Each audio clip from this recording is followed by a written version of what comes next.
Juan Román Riquelme confesó que en algún momento de su carrera pudo haber jugado en el Club América de México. Lo dijo sin rodeos, sin vueltas, en una entrevista con el periodista René Tobar del diario Récord, donde el propio hermano del ídolo de Boca Juniors confirmó que hubo pláticas reales para llevarlo al fútbol mexicano. El América venía de ser campeón en el verano 2002, había perdido a Iván Zamorano y buscaba un golpe de autoridad en el mercado de pases. Riquelme era ese golpe. Pero lo que nadie sabe es que esa no fue la única vez que el fútbol mexicano estuvo cerca de tenerlo. Años después, en 2012, cuando su relación con la dirigencia de Boca se había roto por completo, su nombre apareció vinculado al Cruz Azul, que finalmente lo descartó por el alto salario que percibía.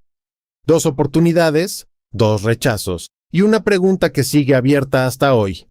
¿Qué habría pasado si Juan Román Riquelme hubiera vestido la camiseta del América y hubiera compartido cancha con Cuauhtémoc Blanco? Si crees que esa dupla habría cambiado la historia de la Liga MX para siempre, suscríbete a este canal, porque acá contamos las historias que el fútbol no se atrevió a escribir.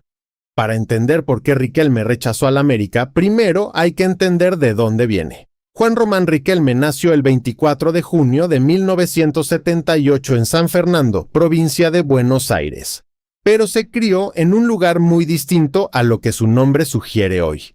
Su infancia transcurrió en la Villa San Jorge, un asentamiento de unas 60,000 metros cuadrados ubicado a 800 metros de la estación de Don Torcuato, en el Partido de Tigre. Las calles eran de tierra, los techos de chapa, y la escenografía se completaba con perros, gallinas y una laguna donde vacas y caballos calmaban su sed.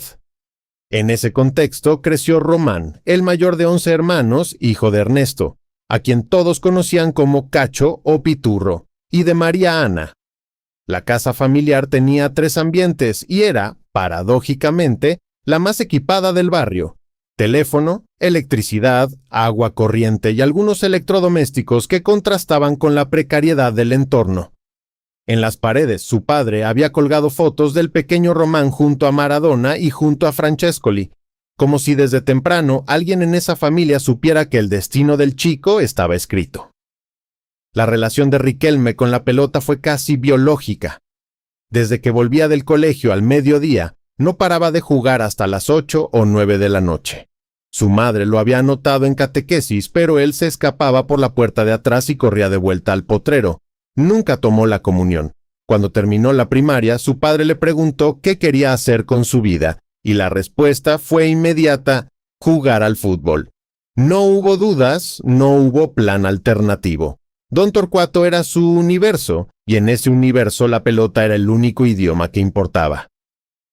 Años después, ya convertido en ídolo, Riquelme lo resumiría con una frase que lo define por completo.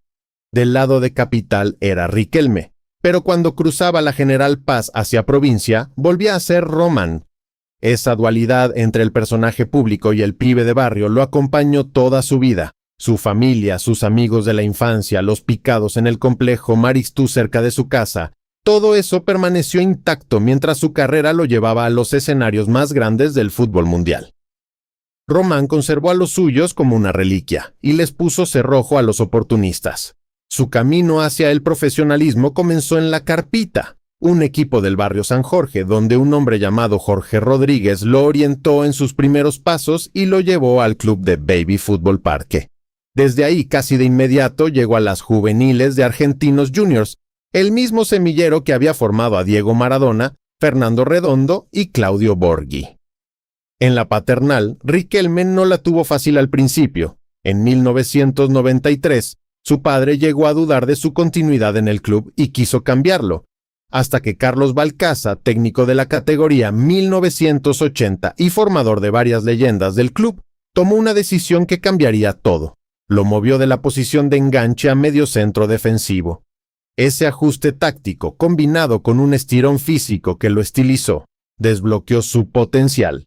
A partir de ahí empezó a sacar diferencias enormes respecto de sus compañeros. La categoría 1978 de Argentinos se convirtió en uno de los mejores equipos juveniles del mundo.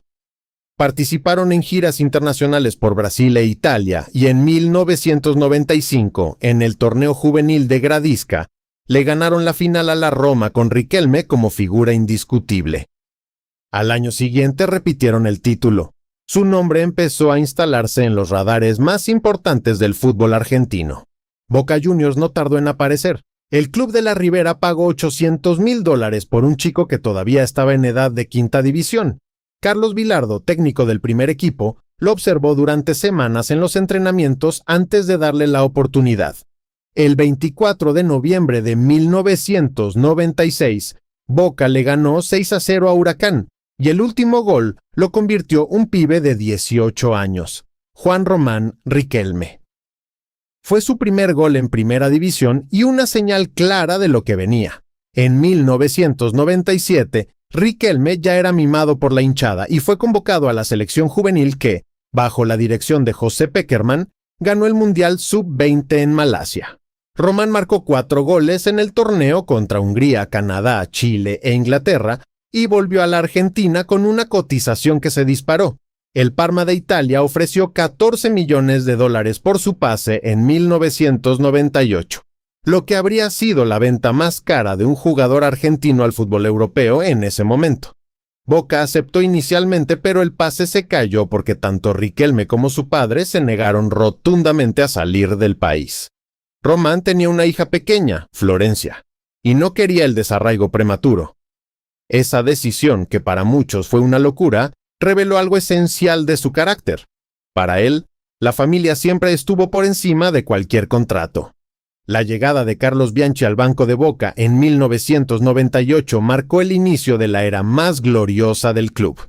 Riquelme fue campeón de la Apertura 1998 de manera invicta, y Bianchi le propuso un desafío personal, que llegara más al área rival y metiera entre 5 y 10 goles por temporada. Román aceptó el reto y su juego se expandió.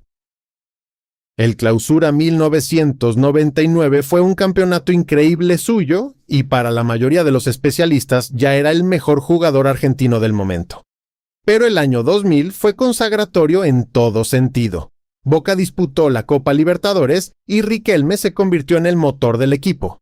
En los cuartos de final contra River Plate, en lo que muchos consideraron una final adelantada, se produjo uno de los momentos más icónicos de su carrera.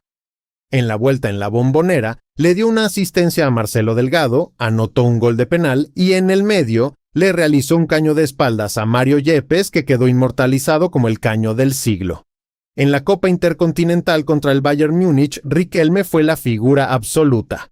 Asistió a Martín Palermo con un pase de más de 50 metros, y en los últimos minutos aguantó la pelota ante Claude Makelele y Jeremy Gitap hasta ganarse la ovación de todo el estadio de Tokio. Boca se consagró campeón del mundo y Román se quedó con el Olimpia de Plata al mejor futbolista argentino del año. Al año siguiente, el equipo repitió la hazaña y ganó la Libertadores 2001, esta vez con Riquelme dando una de sus mejores actuaciones individuales en la semifinal contra Palmeiras, donde condujo desde la mitad de cancha evadiendo defensores para clavar un golazo esquinado. Boca era bicampeón de América y Riquelme era su rey indiscutible, pero el fútbol no siempre sigue el camino más lógico. Tras ciertos roces con la dirigencia de Boca, Riquelme fue traspasado al Barcelona por una cifra cercana a los $13 millones y un contrato de 5 temporadas. Fue presentado el 15 de julio de 2002. Con 500 aficionados recibiéndolo en el aeropuerto. Todo parecía encaminado hacia la consagración europea. Sin embargo, lo que encontró en el Camp Nou fue exactamente lo opuesto. Su primer encuentro con Louis van Gaal, el entrenador del equipo, fue devastador. El holandés lo llevó a una habitación llena de videos de su etapa en Boca y le dijo sin rodeos que no había pedido su fichaje, que él había solicitado a Kili González. La frase que definió esa relación se hizo célebre en el mundo del fútbol. Van Gaal le dijo que era el mejor jugador del mundo cuando tenía la pelota, pero que sin ella jugaban con uno menos.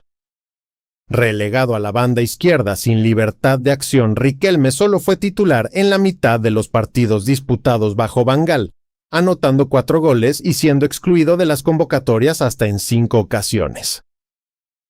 Cuando el holandés fue despedido en enero de 2003, Román respiró brevemente. Radomir Antic, el nuevo técnico, le prometió que sería clave en la recuperación del equipo. Pero los capitanes del vestuario, según reportaron medios como Mundo Deportivo, se dirigieron al técnico serbio para hacerle saber que Riquelme se había negado a viajar a Mallorca tras una dolorosa derrota ante el Sevilla. Antic entendió el mensaje de los pesos pesados y Román volvió al banco. Con la llegada de Joan Laporta a la presidencia y el fichaje de Ronaldinho, al que le entregaron la camiseta número 10 que Riquelme había vestido, el mensaje fue definitivo. Su única temporada en Barcelona se cerró con 42 partidos, 6 goles y 10 asistencias, números aceptables para cualquier otro jugador, pero un fracaso rotundo para alguien que había llegado como figura indiscutible. Y fue en ese contexto exacto donde apareció la posibilidad del América. Según las fuentes disponibles, el representante de Riquelme le presentó varias opciones para darle un nuevo rumbo a su carrera tras el desastre en Barcelona. Una de ellas eran las Águilas del América, que venían de ser campeones en el verano 2002 y habían perdido a Iván Zamorano, uno de sus referentes. El América quería dar un batacazo en el mercado de pases de cara a la apertura de ese año y Riquelme encajaba perfectamente en ese plan. La posibilidad de compartir vestuario con Cuauhtémoc Blanco, el último gran 10 del fútbol mexicano, habría creado una de las duplas creativas más fascinantes de la historia de la Liga MX. Dos enganchistas puros, dos genios de la pausa, dos jugadores que entendían el fútbol como un acto artístico antes que atlético. Pero no pudo ser. Juan Román Riquelme terminó inclinándose por otro amarillo, el del Villarreal de España, donde, lejos de frenarse, tuvo su mejor nivel fuera de Boca Juniors. La razón de fondo no fue deportiva sino personal y cultural. Riquelme, que había rechazado ofertas del fútbol inglés porque el idioma le jugaría en contra, eligió quedarse en España, donde al menos podía comunicarse. El submarino amarillo le ofreció lo que Barcelona nunca le dio: protagonismo absoluto, libertad táctica y un entorno donde volvió a sentirse importante. En Villarreal, Riquelme renació. Formó una dupla memorable con el uruguayo Diego Forlán bajo la dirección táctica de Manuel Pellegrini, y el club vivió los años más gloriosos de su historia. En la temporada 2004 a 2005, el Villarreal terminó tercero en la liga, solo por detrás del Barcelona y el Real Madrid. Y Riquelme fue distinguido con el premio Don Balón al mejor jugador extranjero de la competición, además de ser el máximo asistidor. Al año siguiente llevó al equipo hasta las semifinales de la Champions League, donde cayeron eliminados por el Arsenal en una serie épica que consolidó su leyenda europea. En total, vistió la camiseta del submarino amarillo en 143 partidos, marcó 46 goles y repartió 51 asistencias. Esos números hablan por sí solos, y sin embargo la pregunta persiste: ¿qué habría pasado si en lugar de Villarreal hubiera elegido al América? El peso simbólico de esa decisión no pasó desapercibido ni en México ni en Argentina, porque no se trataba simplemente de un club más. Se trataba del equipo más grande de la Liga MX ofreciéndole un escenario que, en muchos aspectos, habría sido ideal para su estilo de juego. Después de su brillante etapa en Villarreal, Riquelme regresó a Boca Juniors en 2007 y volvió a hacer lo que mejor sabía: levantar copas. Ganó su tercera Copa Libertadores ese mismo año, con actuaciones memorables que confirmaron que su nivel no había bajado. Pero su relación con las dirigencias siempre fue conflictiva. Los enfrentamientos con Mauricio Macri, luego con Daniel Angelici y las idas y vueltas con distintos cuerpos técnicos marcaron una segunda etapa en Boca que alternó momentos de gloria absoluta con periodos de tensión insostenible. En 2010, tras perder la final de la Libertadores ante el Corinthians, Riquelme anunció que dejaba Boca sintiéndose vacío y sin nada más que ofrecer. La hinchada, que lo adoraba con fervor religioso, le cantó suplicándole que se quedara. Y Román, que nunca fue de dar un no por respuesta a los suyos, volvió. Lo hizo varias veces hasta que en mayo de 2014, a los 36 años, se retiró del fútbol profesional de la manera más digna posible, siendo pieza fundamental en el ascenso de Argentinos Juniors a la Primera División, el mismo club donde había dado sus primeros pasos, No se arrastró por ligas menores buscando contratos millonarios. No se fue a jugar a un destino exótico. Simplemente se bajó del escenario cuando sintió que ya no tenía la pasión necesaria para seguir tratando la pelota como ella merecía. Lejos de alejarse del fútbol, Riquelme canalizó su influencia hacia la dirigencia. En 2014, durante un evento donde fue declarado ciudadano ilustre del partido de Tigre, anunció públicamente que se iba a preparar para ser presidente de Boca. En 2019, tras la dolorosa eliminación de Boca ante River en la final de la Libertadores 2018, Riquelme se sumó a la lista encabezada por Jorge Amorameal como vicepresidente segundo y director deportivo. Ganaron las elecciones y Román pasó 4 años manejando el fútbol del club desde las sombras, con aciertos y polémicas por igual. En diciembre de 2023 dio el paso definitivo. Se presentó como candidato a presidente y arrasó en las urnas con más del 65% de los votos, derrotando al binomio respaldado por Mauricio Macri con una diferencia de más de 14,000 sufragios. Más de 43,000 socios votaron en una jornada récord para el fútbol argentino, y Riquelme se convirtió en el presidente más votado de la historia del club. En junio de ese mismo año, la Bombonera había sido el escenario de su partido despedida, donde participaron leyendas como Lionel Messi, Pablo Aimar, Ángel Di María y Carlos Bianchi. El círculo parecía cerrarse de la manera más poética posible. A lo largo de su vida, Riquelme dejó declaraciones que revelan una personalidad compleja, orgullosa y profundamente arraigada a sus convicciones. Cuando le preguntaron si en algún momento de su carrera le hubiera gustado jugar en el fútbol mexicano, no dudó en responder que sí, aunque se reservó el nombre del equipo al que le habría gustado pertenecer. Esa respuesta, lejos de cerrar la discusión, la abrió de par en par, porque todos los indicios apuntan al América como el destino que más cerca estuvo de concretarse. Sobre su paso por Barcelona fue igual de directo. Dijo que Van Gaal no fue muy amable y que escucharlo le hizo pensar en volver a la Argentina lo antes posible, que había ido a Barcelona con la intención de quedarse 5 años, pero solo aguantó 1. Esa confesión dejó en claro que el fracaso en el Camp Nou no fue solo táctico, sino emocional. Riquelme no soportaba sentirse prescindible. Sobre su relación con la pelota pronunció una de las frases más hermosas que se le hayan escuchado a un futbolista. Dijo que le daba un beso al balón porque sentía que cada vez lo tratamos peor. Esa declaración no era una pose ni un gesto para las cámaras. Era la síntesis de su filosofía. El fútbol como acto de amor, no como negocio. Cuando habló de Don Torcuato, lo hizo con una gratitud que nunca se desgastó por el paso del tiempo ni por la fama.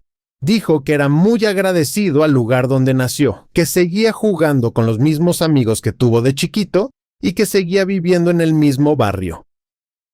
Y sobre Boca, sobre esa camiseta que lo definió más que cualquier otra cosa en su vida, lo resumió con una simpleza brutal.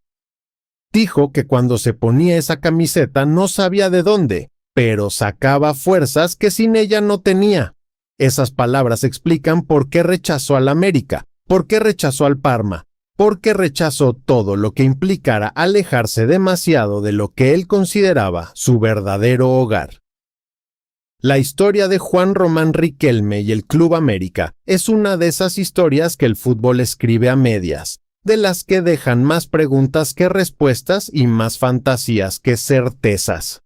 Los aficionados americanistas pueden imaginar lo que habría sido ver al enganche argentino con la camiseta azul crema, armando jugadas con Cuauhtémoc Blanco en un mediocampo que habría paralizado a cualquier defensa de la Liga MX. Los hinchas de Boca pueden agradecer que ese escenario nunca se concretó, porque Riquelme volvió siempre a la Bombonera y les dio 3 Libertadores y una Intercontinental. Y Riquelme mismo, desde la presidencia del club que ama, probablemente mira hacia atrás y sabe que cada decisión que tomó lo trajo exactamente a donde quería estar.